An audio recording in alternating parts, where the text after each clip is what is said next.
Hi, my name is David Eisenhofer. Welcome to this video series where we're going to talk about the banker's strategy or smart money. What we're going to cover in this video is banker's candles for buys and sells, and also look at where we're going to enter on a banker's candle and stop losses as well. If you want to follow along, we're on EJ on a 15-minute time frame at the start of January, so the 7th to the 8th, if you want to follow along. So as I say, the first thing we need to identify is banker's candles, and in this move here talk about sells to start with. So this would be the banker's candle because it's the last up move of the candle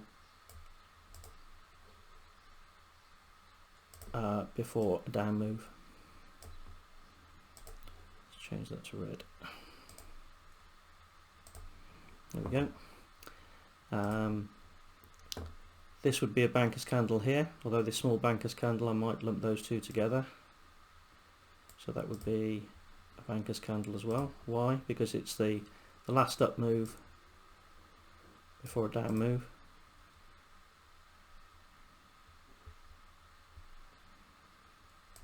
Again, this big candle here is the last up candle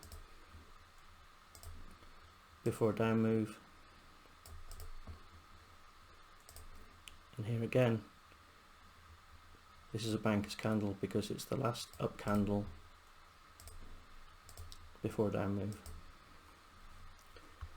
So those are all sells. If we go back, let's identify some banker's candles that are buys. So again, this one here is a banker's candle because it's the last down candle before an up move.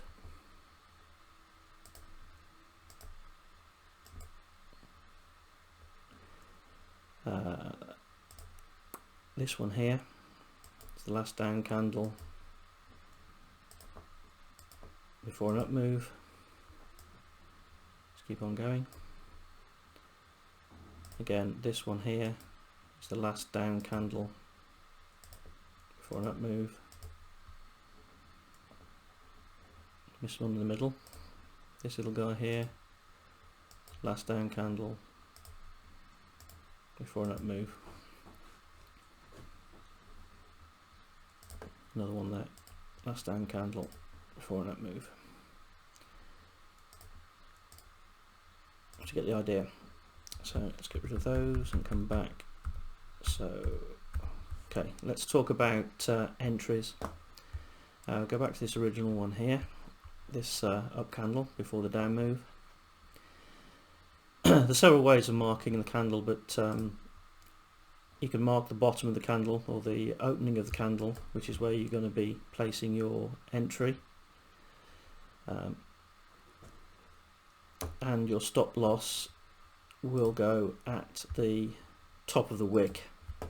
When you get used to the strategy, you can bring your stop loss down to the top of the actual body of the candle, but for now, if you stick everything on the actual wick itself,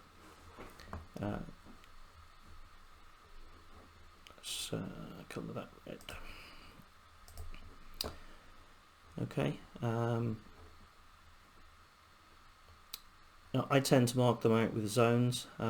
It's just the way I do it, but I'll show you how I mark them. So I use a parallel channel. I do this for a couple of reasons. It's easy to mark the body for me. It's a zone, so it's easy identifiable on the chart. It gives me a 50% line as well. Now the strategy, 80% or 90% of the time I would say you'd enter off the actual bottom or the opening of the candle.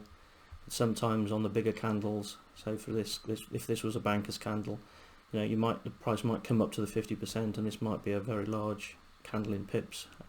It's just something that you'll see with time on the charts and time with the strategy. So in this case, yeah, as I say, sometimes price comes to 50%, but that's just the way I mark it. And then once you mark the candle, it's a waiting game. It's really sitting on your hands and waiting for price, as in this case, price to come down and come back up and mitigate this candle. The banks have pushed the price up in this candle, this last candle, and they have to get their money back some way, somehow. So price has to come back and mitigate into this candle here. So we've seen that price came down, has come back and mitigated slightly out of this candle, but price continued to fall. Now there's going to be several videos on the whole concept of the banker strategy and how you get in and how you identify that entries with fibs and so on. But just for this case, I'm just explaining that banks do have to come back up and mitigate this entry. They have to lessen their entry, lessen their risk in the market before they actually send price in the direction they wanted it to go in the first place.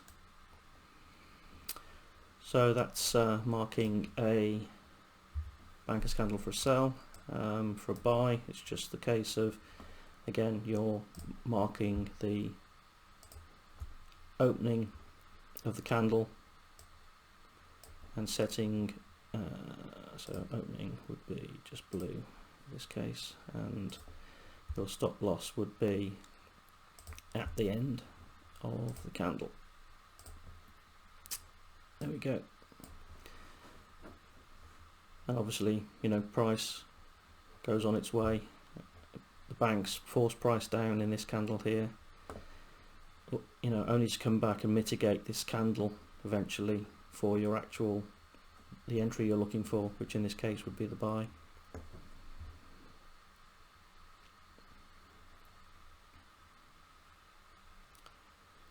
Okay, so let's just go through and identify some more bankers candles. Let's pick a different chart. Let's have a look at GA.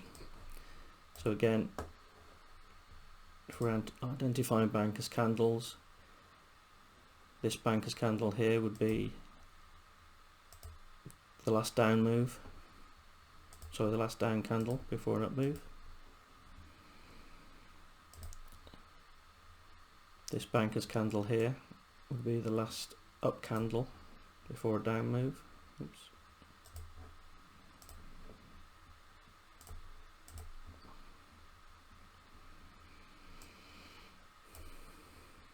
Again, over here, it's just practice. It's just going through the chart. Spend time on the chart. Spend 10-15 minutes a day. Just pick any chart, any time frame, and just go through and just mark up bankers candles, buys and sells.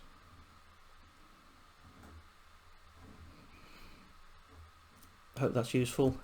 If we're as I say, I'm going to do a series of videos on the whole strategy, and the next video will be breaker structure.